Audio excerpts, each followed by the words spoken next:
तो आज हम लोग स्टार्ट करेंगे केमिकल बॉन्डिंग का सेकेंड थ्योरी।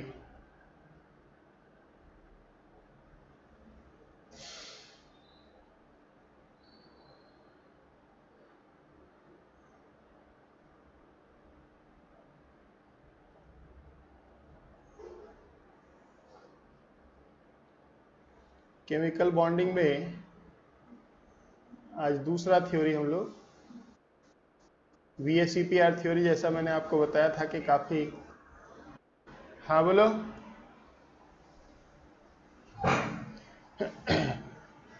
तो आज हम लोग अब नेक्स्ट थ्योरी स्टार्ट कर लेंगे, that is molecular orbital theory. तो हम लोग कर रहे हैं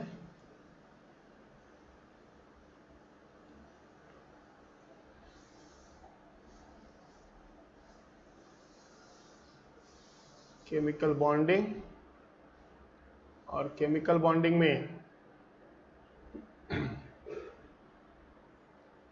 जस्ट 1 सेकेंड, थोड़ा सेटिंग वेटिंग इसका।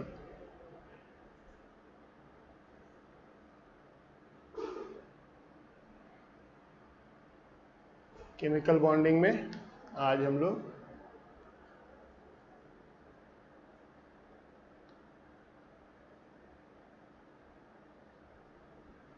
मॉलिक्यूलर ऑर्बिटल थ्योरी करेंगे, जिसे कि MOT भी कहते हैं।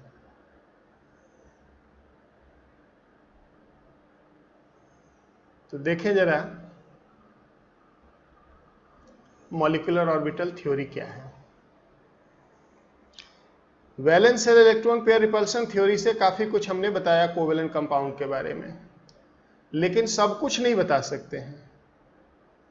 अभी काफी प्रॉपर्टीज ऐसे हैं जो VSEPR थ्योरी से हम नहीं बता सकते हैं, और इसलिए एक नए थ्योरी की जरूरत पड़ी, मॉलिक्यूलर ऑर्बिटल थ्योरी। इससे हम कुछ और नए प्रॉपर्टीज कोवेलेंट कंपाउंड के बता सकेंगे। जैसे VSEPR theory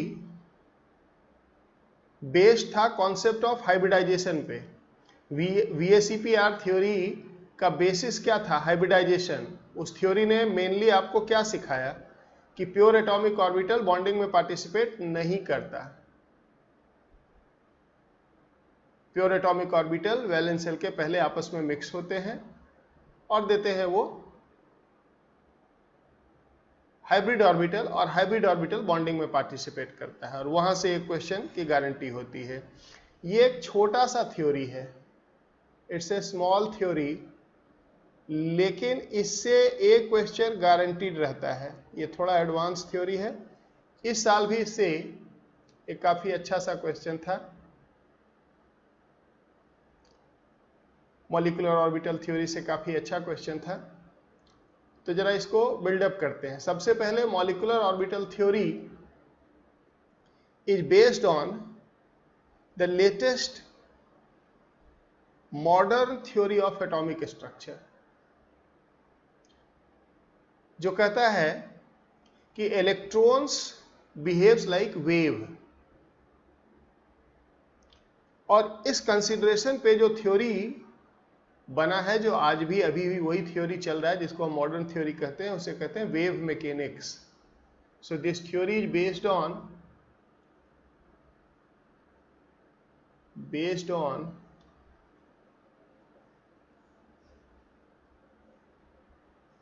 wave nature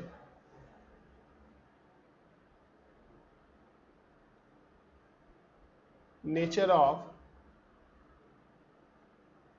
electron. ये इलेक्ट्रॉन के वेव नेचर पे बेस्ड है ये थ्योरी। ये थ्योरी क्या कहता है? ये थ्योरी कहता है कि chemical bonding is nothing but interference of electronic waves। Interference का मतलब मिलना। VACPR थ्योरी कहता है कि atomic orbital hybridizes to give hybrid orbital and then overlapping of hybrid orbital takes place. ये थ्योरी कहता है कि नहीं, इलेक्ट्रॉन मैटर है ही नहीं, इलेक्ट्रॉन वेव है, और इसलिए इलेक्ट्रॉन जब बॉन्ड बनाता है तो बेसिकली होता क्या है, वेव का इंटरफेरेंस होता है। सो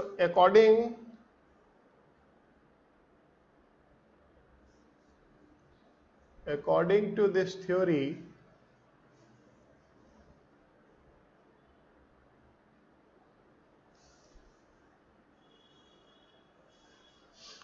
chemical bonding is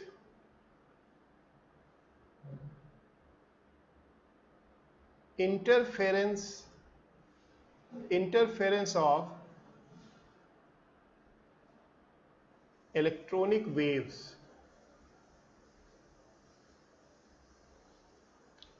अब उसके लिए बैकग्राउंड में मैं आपको कुछ वेव का एक दो टर्म बता रहा हूं, जरा उसको सुन लो और समझ लो।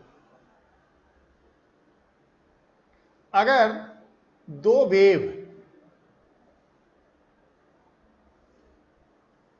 को हम इस तरह से दिखाएं, अगर दो वेव को हम इस तरह से दिखाएं,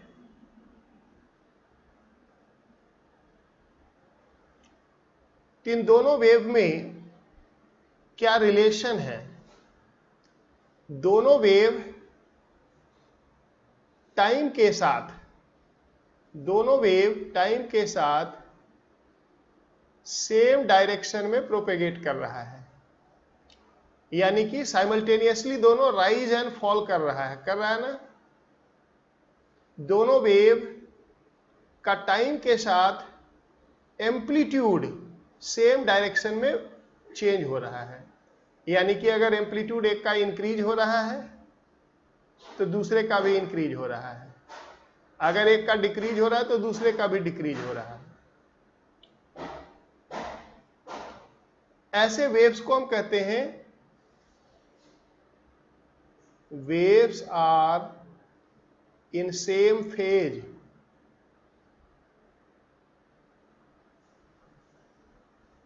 ये वेव सेम फेज में है।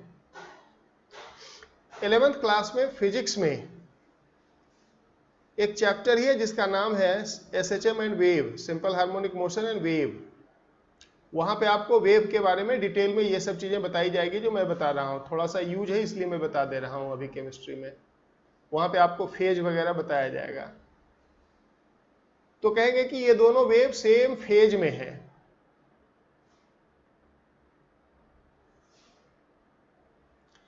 इमेजिन करो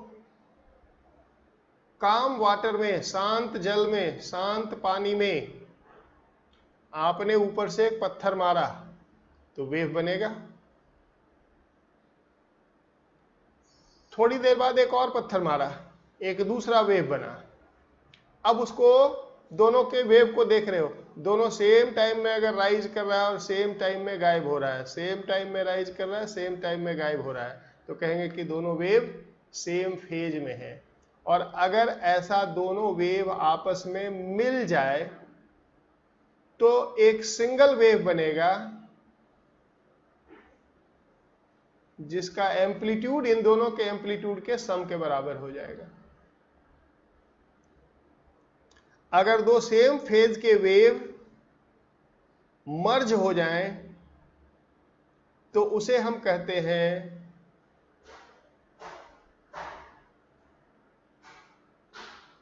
कंस्ट्रक्टिव इंटरफेरेंस। Constructive interference. अब जरा इलेक्ट्रॉन के टर्म में आओ। ये दो इलेक्ट्रॉन E1 और E2 को डिनोट कर रहा है। अगर दो इलेक्ट्रॉन का वेव सेम फेज में है और वो कंबाइन करता है तो उसे हम कहते हैं कंस्ट्रक्टिव इंटरफेरेंस, और ये बॉन्डिंग को फेवर करता है। ये इट फेवर्स बॉन्डिंग, ये बॉन्ड बनाने को फेवर करता है, ये फेवरेबल कंडीशन है बॉन्ड फॉर्मेशन के लिए। लेकिन अगर ऐसा ना हो, एक वेव जिस समय राइज कर रहा हो, दूसरा वेव अगर उस समय फॉल कर रहा हो, ये है E1, ये है E2, एक का वेव जिस टाइम पे राइज कर रहा हो, दूसरे का फॉल कर रहा हो, एक का जब फॉल कर रहा हो तो दूसरे का राइज कर रहा हो, तो इसे हम कहते हैं waves are in opposite phase. Waves are in opposite phases. और अगर इस टाइप के दो वेव आपस में मिल जाएं तो जो वेव बनेगा वो सब्ट्रैक्शन ऑफ एम्पलीट्यूड से बनेगा, ऊपर एडिशन ऑफ एम्पलीट्यूड हुआ था, यानी कि अब जो वेव बनेगा उसका एम्पलीट्यूड काफी स्मॉल होगा, इतना ही होगा। और इसे हम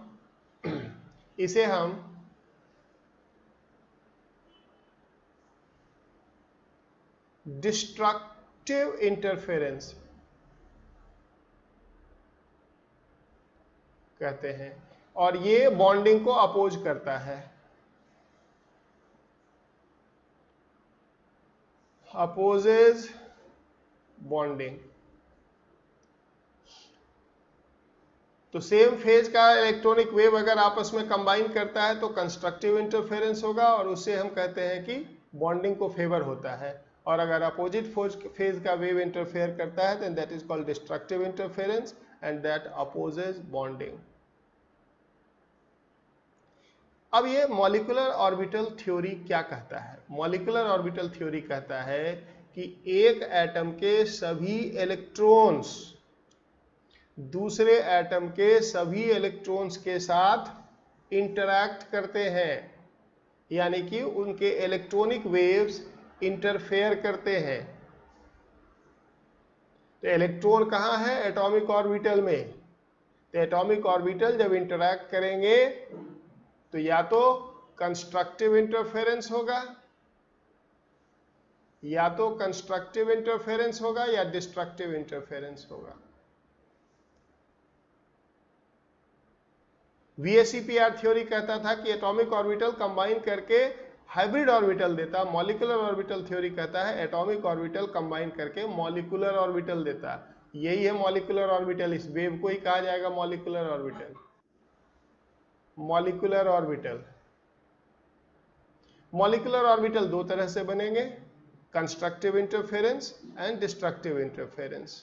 कंस्ट्रक्टिव इंटरफेरेंस से जो बनेगा उसको कहते हैं बॉन्डिंग मॉलिक्यूलर ऑर्बिटल, और डिस्ट्रक्टिव इंटरफेरेंस से जो बनेगा उसको कहते हैं एंटी बॉन्डिंग मॉलिक्यूलर ऑर्बिटल। पहले इतना बात हम लिखते हैं जरा।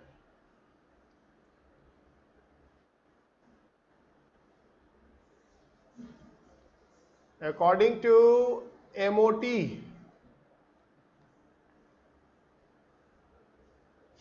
atomic orbitals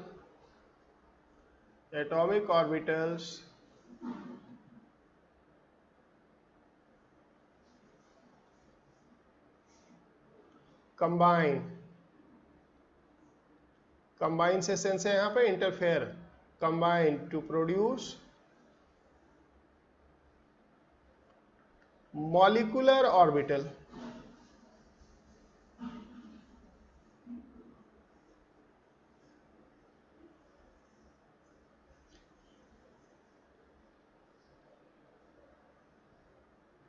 Constructive interference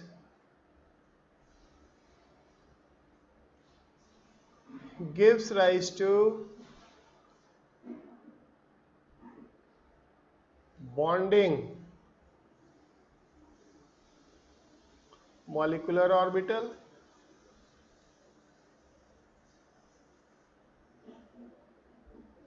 destructive interference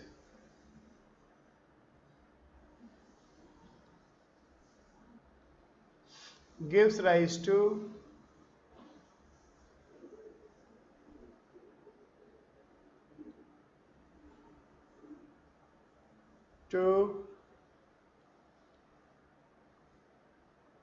anti-bonding molecular orbital.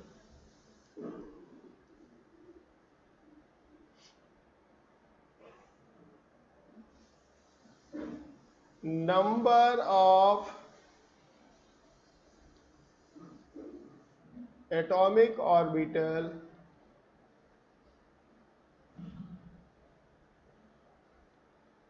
combined is always equal to number of molecular orbitals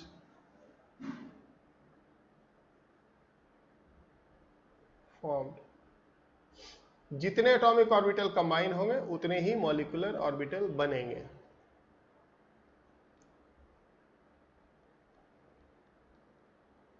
Electrons of the molecule are filled in increasing order of molecule, increasing order of energy, increasing order of energy of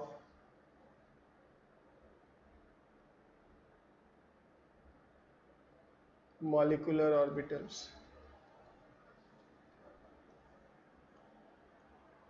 Just like Aufbau principle, low energy molecular orbital पहले भरा जाएगा, फिर उससे higher, फिर उससे higher, फिर उससे higher. तो मॉलिक्यूलर ऑर्बिटल को भरते जाना है इलेक्ट्रॉन से in the increasing order of energy.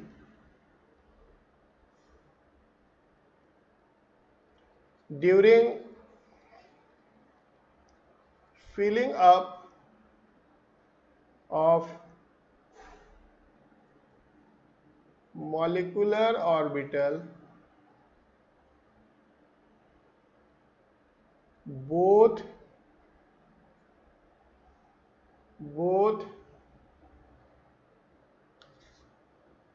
Pauli exclusion principle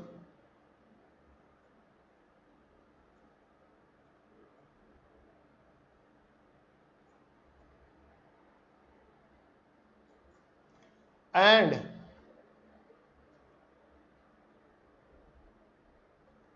Hund's rule are strictly obeyed. इसका मतलब क्या हुआ कि किसी भी मॉलिक्यूलर ऑर्बिटल में दो से ज्यादा इलेक्ट्रॉन नहीं रहेगा और सेम एनर्जी का molecular orbital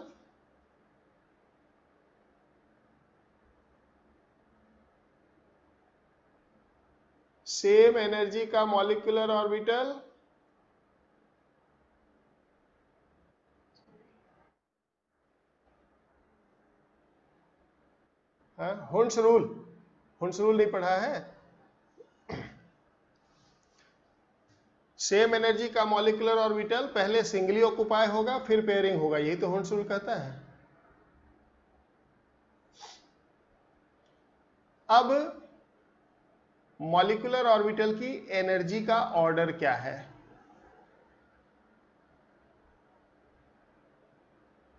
order of energy of molecular orbital.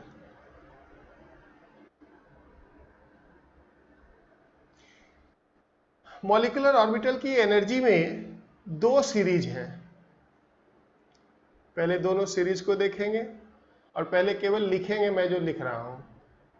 Sigma 1s, sigma star 1s, sigma 2s, sigma star 2s, sigma 2pz,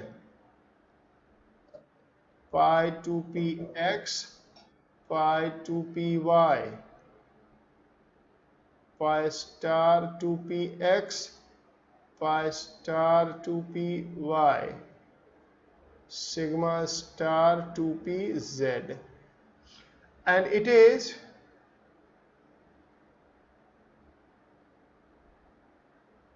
applicable to oxygen and heavier molecule.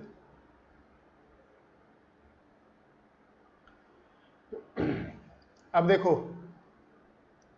इसको पढ़ते कैसे हैं, इसको पढ़ेंगे sigma 1s bonding, sigma 1s anti bonding, star वाला anti bonding. इसका मतलब क्या हुआ कि दो एटम, ध्यान से सुनना, दो एटम का 1s ऑर्बिटल और 1s ऑर्बिटल अगर कंबाइन करता है, दो एटम का 1s ऑर्बिटल अगर कंबाइन करता है तो दो मॉलिक्यूलर ऑर्बिटल बनेगा, एक बॉन्डिंग और एक एंटी बॉन्डिंग, एक बॉन्डिंग और एक anti bonding. Bonding molecular orbital को लिखेंगे सिग्मा 1s और एंटी बॉन्डिंग वाले को लिखेंगे सिग्मा स्टार 1s। और ये देखो दिखा रहा है बॉन्डिंग लोअर्स पोटेंशियल एनर्जी, क्योंकि बॉन्डिंग स्टेबिलिटी देता है। तो अगर 1s के बीच में बॉन्डिंग एबिलिटी होगी तो मॉलिक्यूलर ऑर्बिटल जो बनेगा उसका पोटेंशियल एनर्जी लो होगा, स्टेबिलिटी हाई होगा। और अगर 1s के बीच में बॉन्डिंग की पॉसिबिलिटी नहीं होगी तो जो मॉलिक्यूलर ऑर्बिटल बनेगा वो अनस्टेबल होगा, पोटेंशियल एनर्जी हाई होगा। इसी तरह से 2s कंबाइन करेगा तो दो मॉलिक्यूलर ऑर्बिटल बनेगा, 2p कंबाइन करेगा तो 6 बनेगा, क्योंकि p में 3 होते हैं, px py pz, तो एक सिग्मा बॉन्ड बनाएगा और दो पाई बॉन्ड बनाएगा।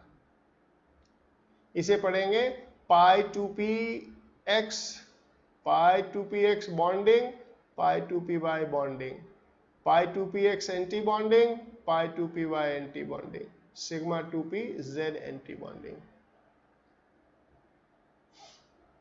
यह है increasing order of energy of molecular orbital, increasing order of energy of molecular orbital for oxygen and heavier molecule. Nitrogen and lighter, oxygen के पहले नाइट्रोजन आता है, नाइट्रोजन एंड लाइटर मॉलिक्यूल में थोड़ा सा चेंज है।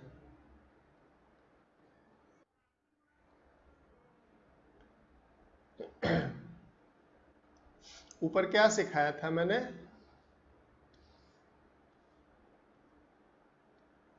कि वेव, अगर दो वेव कंबाइन करते हैं तो दो पॉसिबिलिटी है,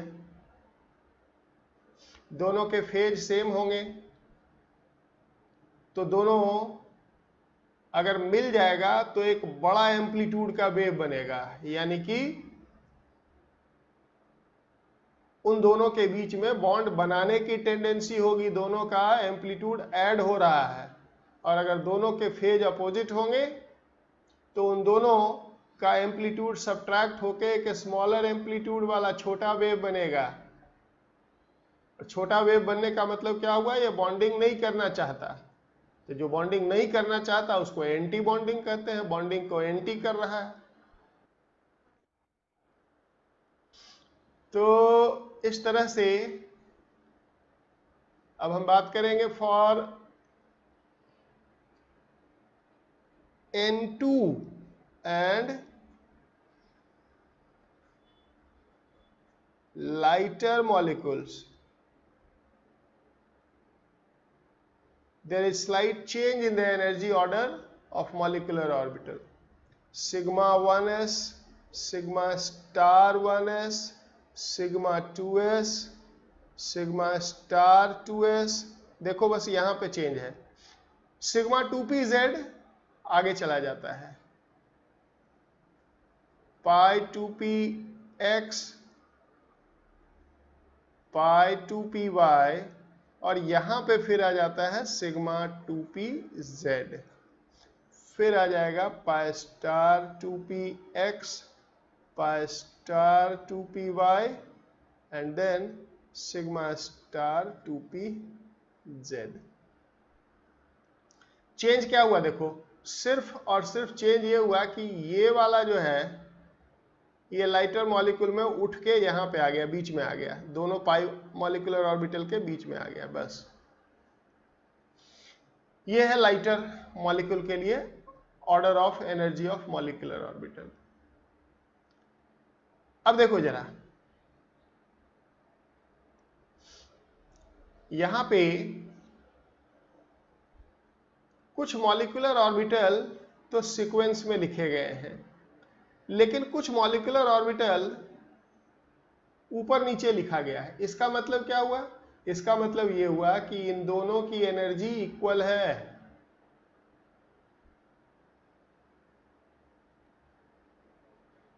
इसका मतलब इनकी एनर्जी इक्वल है।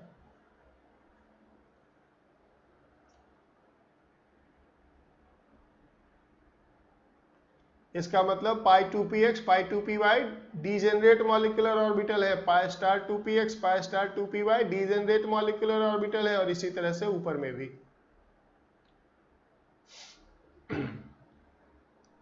एक मॉलिक्यूलर ऑर्बिटल की कैपेसिटी होगी 2 इलेक्ट्रॉन की। अब ये काम कैसे करता है और इससे हम क्या बता सकते हैं, जरा सा देखेंगे। एक मॉलिक्यूल लो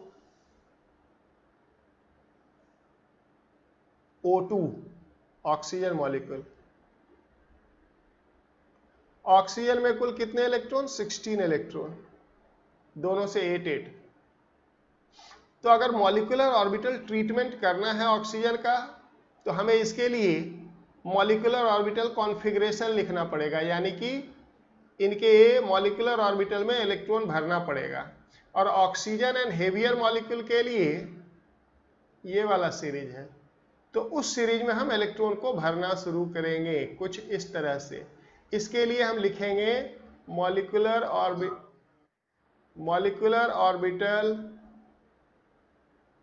कॉन्फ़िगरेशन, मॉलिक्यूलर ऑर्बिटल कॉन्फ़िगरेशन।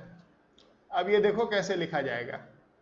ये लिखा जाएगा O2 का molecular orbital configuration sigma 1s2, मतलब सिग्मा 1s मॉलिक्यूलर ऑर्बिटल में 2 इलेक्ट्रॉन, सिग्मा स्टार 1s2 किसी भी मॉलिक्यूलर ऑर्बिटल में 2 इलेक्ट्रॉन पॉली एक्सक्लूशन प्रिंसिपल से, sigma 2s2, sigma star 2s2, sigma 2pz2। अब देखो यहां पे पाई 2px पाई 2py। अब तक देखो 2 4 6 8 10 इलेक्ट्रॉन आ चुका है, 6 बचता है। यहां पे जैसे ही आएंगे तो ये डीजेनरेट मॉलिक्यूलर ऑर्बिटल है, तो इसको अब उस तरह से नहीं भरेंगे, इसको दिखाएंगे ऐसे 1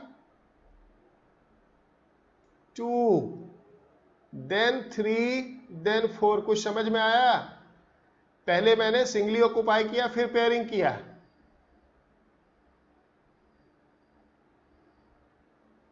क्योंकि ये दोनों सेम एनर्जी वाले हैं। फिर इसके बाद आएगा pi star 2px pi star 2py।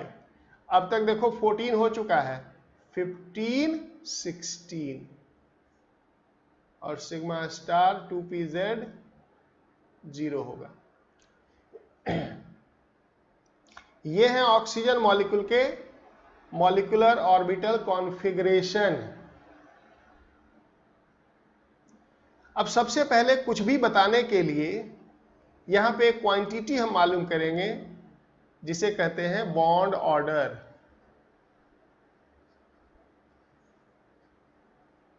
पीछे भी आपको मैंने कुछ बॉन्ड ऑर्डर बताया था, लेकिन बॉन्ड ऑर्डर का एमओटी में कैलकुलेशन होता है। बॉन्ड ऑर्डर क्या होता है? Number of bonding electrons minus number of anti-bonding electrons divided by 2.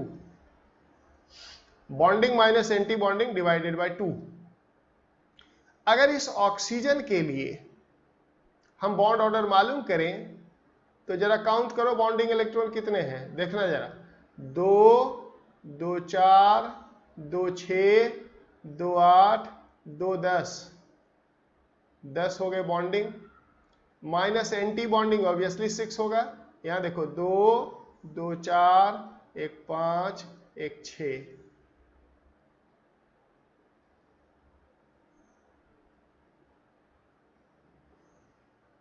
Oxygen का बॉन्ड ऑर्डर आया 2. बॉन्ड ऑर्डर क्या बताता है? Number of bonds.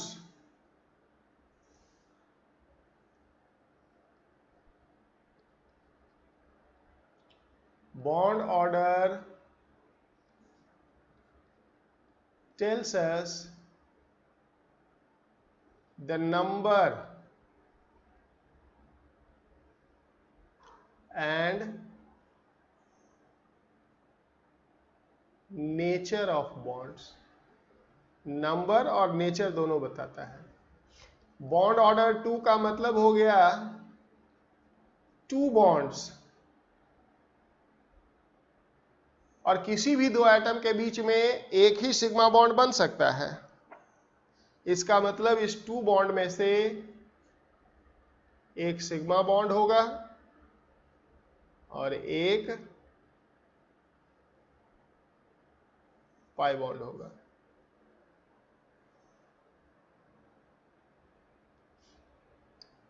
तो बॉन्ड ऑर्डर से हम सीधा नंबर ऑफ बॉन्ड बता सकते हैं. किसी भी दो एटम के बीच में जितना ज्यादा बॉन्ड होगा उतना स्ट्रॉन्ग बॉन्ड होगा. अगर हम नाइट्रोजन का ही एग्जांपल लें तो नाइट्रोजन में सिंगल बॉन्ड भी हो सकता है, नाइट्रोजन में डबल बॉन्ड भी हो सकता है, नाइट्रोजन में ट्रिपल बॉन्ड भी हो सकता है. और इसलिए बॉन्ड ऑर्डर यहां पे 1, यहां पे 2, यहां पे 3 है. और बॉन्ड एनर्जी ट्रिपल बॉन्ड की डबल बॉन्ड से ज्यादा, डबल बॉन्ड की सिंगल बॉन्ड से ज्यादा. तो क्या यहां से हम ये कंक्लूजन ड्रॉ कर सकते हैं कि किसी भी दो मॉलिक्यूल का बॉन्ड ऑर्डर अगर मालूम है तो जिसका बॉन्ड ऑर्डर ज्यादा होगा उसकी बॉन्ड एनर्जी ज्यादा होगी, क्योंकि बॉन्ड्स ज्यादा होंगे. तो क्या हम कह सकते हैं? Greater the bond order,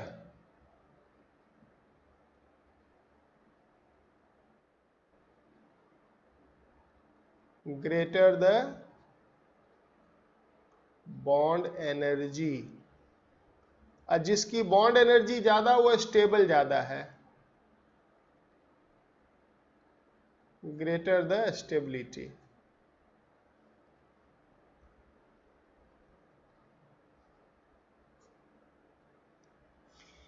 bond energy और बॉन्ड लेंथ में इनवर्स का रिलेशन होता है.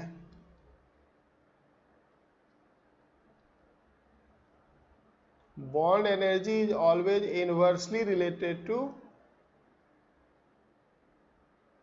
Bond length. तो हम बॉन्ड लेंथ के बारे में भी बता सकते हैं कि greater the bond order smaller will be the bond length, क्योंकि बॉन्ड एनर्जी डायरेक्टली प्रोपोर्शनल है बॉन्ड ऑर्डर के. हेंस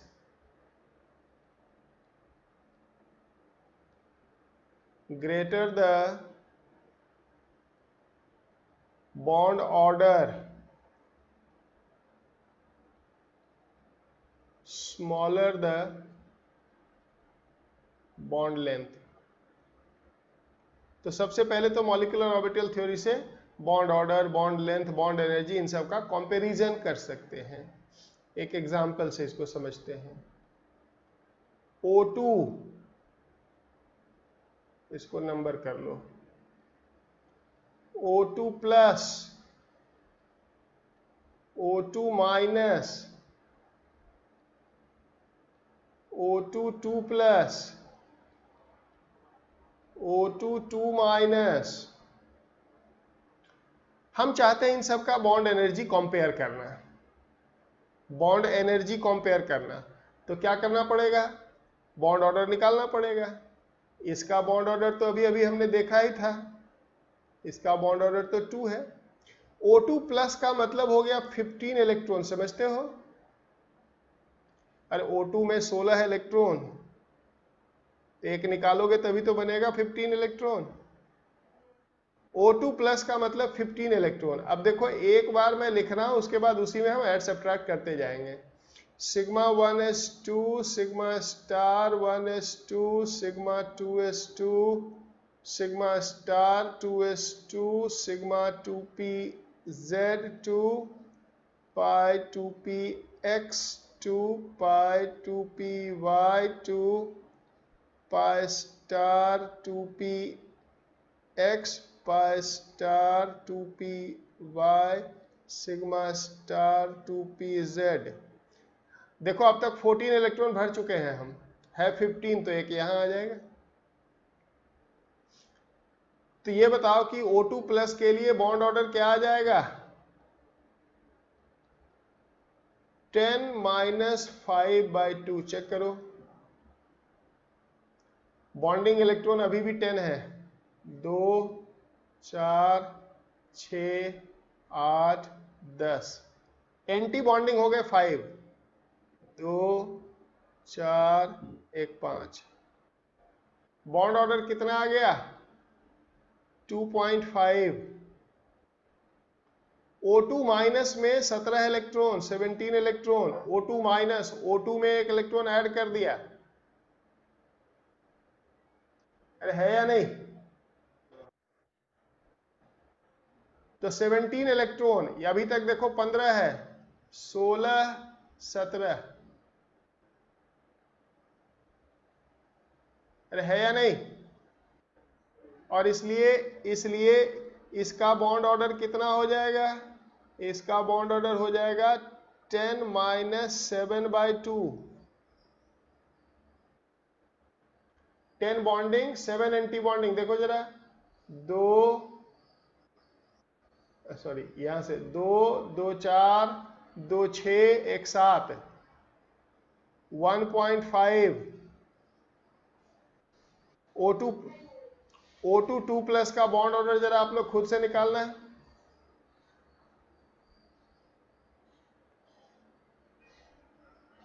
O2 2 प्लस का बॉन्ड ऑर्डर जरा निकाल के बताओ आप लोग खुद से।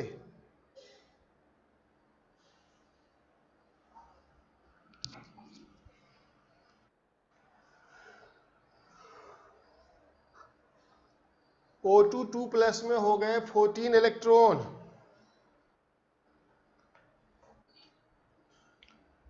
3.5 नहीं, इसमें हो गए 3 इसमें हो गए 14 इलेक्ट्रॉन। तो 14 कहां तक गिनेंगे, देखो जरा, 2 4 6 8 10 12 14, यहीं तक ना।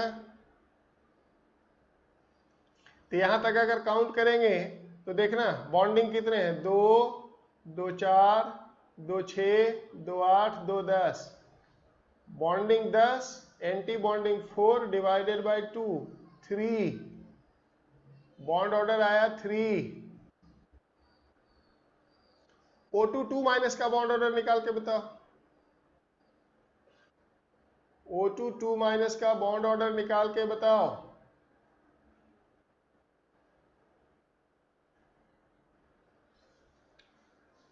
खुद से पता करो ना कितने इलेक्ट्रॉन है। O2 2 माइनस में बॉन्ड ऑर्डर कितना, हे भगवान, 18 इलेक्ट्रॉन सिस्टम है ये। O2 में 16, 2 ऐड करेंगे तभी बनेगा ना O2 2 माइनस। तो 18 इलेक्ट्रॉन। अब देखो अभी है 17, 18 में एक और यहां आ जाएगा,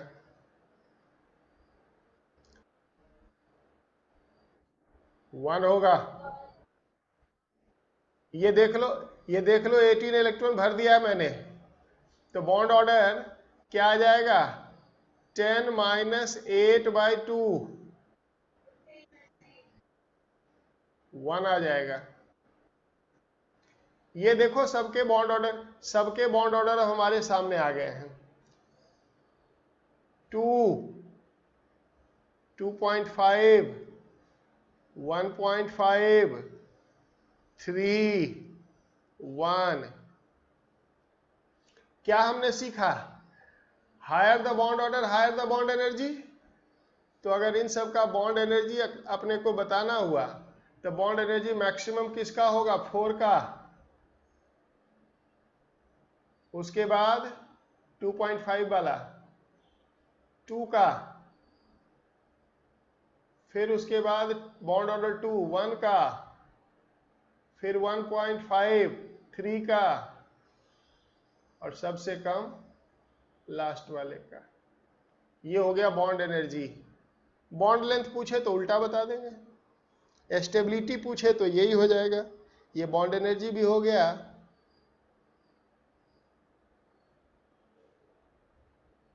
एंड स्टेबिलिटी ऑर्डर भी हो गया। ये बात समझ में आ गया सबको? तो इस तरह से हम मॉलिक्यूलर ऑर्बिटल थ्योरी से बॉन्ड एनर्जी, बॉन्ड लेंथ का ऑर्डर बताएंगे, स्टेबिलिटी का ऑर्डर बताएंगे। अब एक बड़ी इंपॉर्टेंट प्रॉपर्टी जो यहां से हम बताते हैं, जो कि VSEPR थ्योरी से नहीं बता सकते हैं, वो है magnetic property.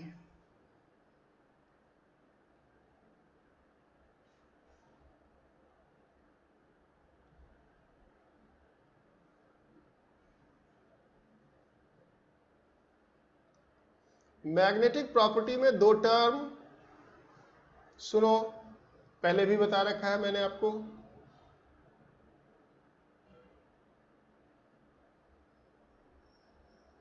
Paramagnetic substance,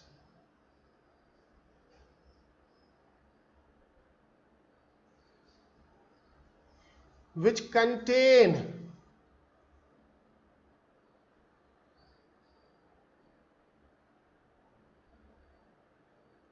unpaired electrons।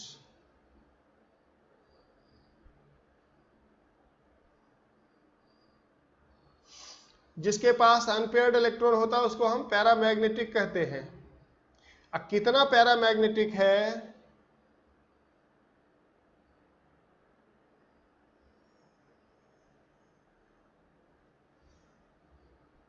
उसको हम मेजर करते हैं। Paramagnetism is measured in terms of magnetic moment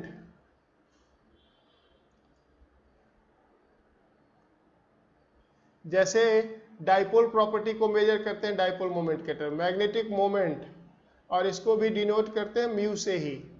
और ये होता क्या है? Root under n into n plus 2, और एक यूनिट में इसको मेजर करते हैं, इसको बोलते हैं BM, और इसको पढ़ते हैं बोहर मैग्नेटॉन।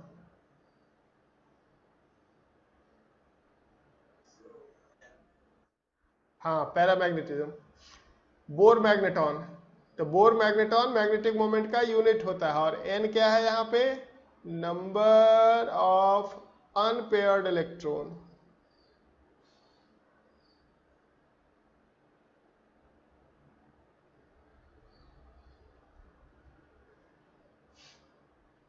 तो ऊपर वाले जो 5 थे, अगर उसके बारे में बताना हो कि उसमें कौन कौन पैरामैग्नेटिक है, डायमैग्नेटिक है, तो देखो हम चेक कर सकते हैं।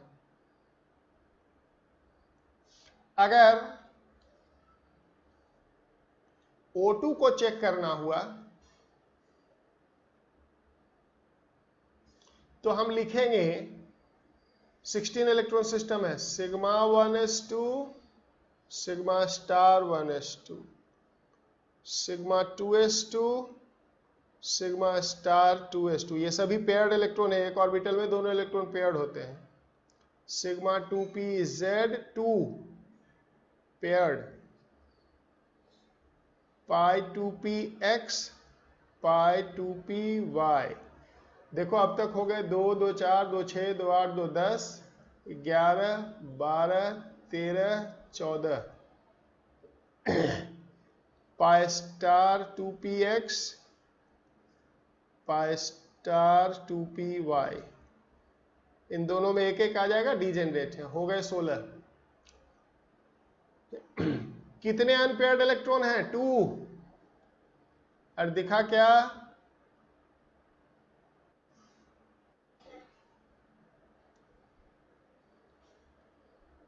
has 2 unpaired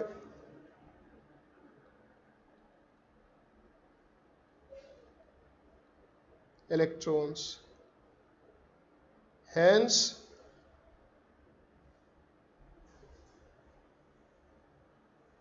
paramagnetic. एक भी हो तो paramagnetic.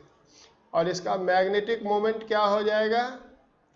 Root under 2 into 2 plus 2 n into n plus 2 Bohr magneton, root under 8 Bohr magneton. ये 2.87 होता है, 9 होता तो 3 हो जाता। लेकिन अगर O2 प्लस होता, ध्यान से देखना, तो O2 प्लस में क्या होगा? यहीं से एक इलेक्ट्रॉन निकल जाएगा, निकल जाएगा या नहीं? अरे निकल जाएगा कि नहीं? तो हैज 1 अनपेयर्ड इलेक्ट्रॉन, पैरामैग्नेटिक,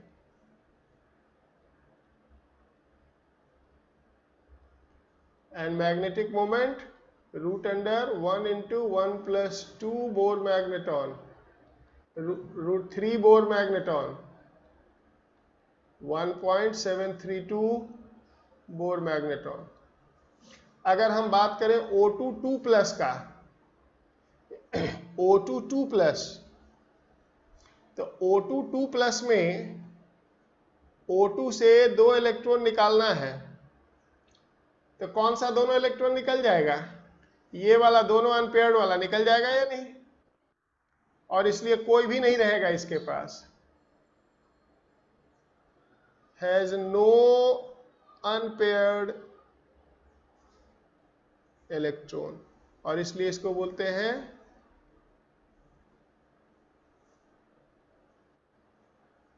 क्या बोलते हैं? डायामैग्नेटिक। डायामैग्नेटिक, हाँ, नहीं तो क्या बोलेंगे? डायामैग्नेटिक। तो O2 है, O2 इज डायामैग्नेटिक, और इसका मैग्नेटिक मोमेंट 0 होगा। अब आ जाओ O2 माइनस 17 इलेक्ट्रॉन। जरा देखो, अभी इसके पास 16 है, 17 के लिए क्या करेंगे? यहां पे लाके एक पेयर कर देंगे, ऐसे कर देंगे या नहीं? अरे करेंगे या नहीं?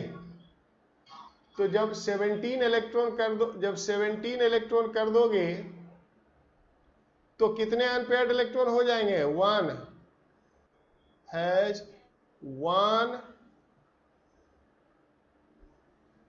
Unpaired electron.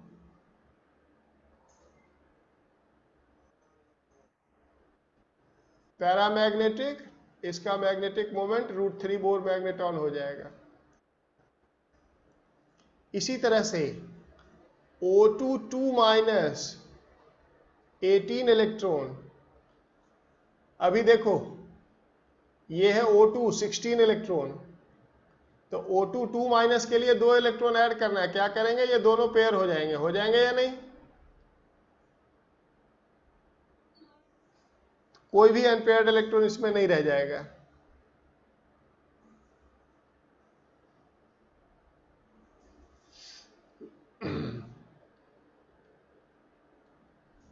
has no unpaired electron।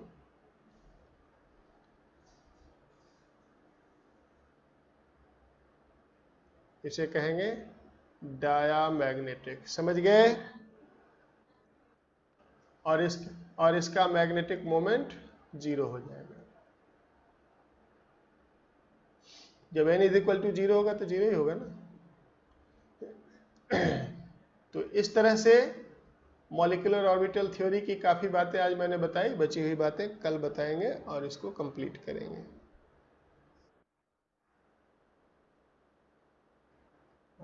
देखता हूँ। चल ठीक है। So that's all for today. कल इसको कंप्लीट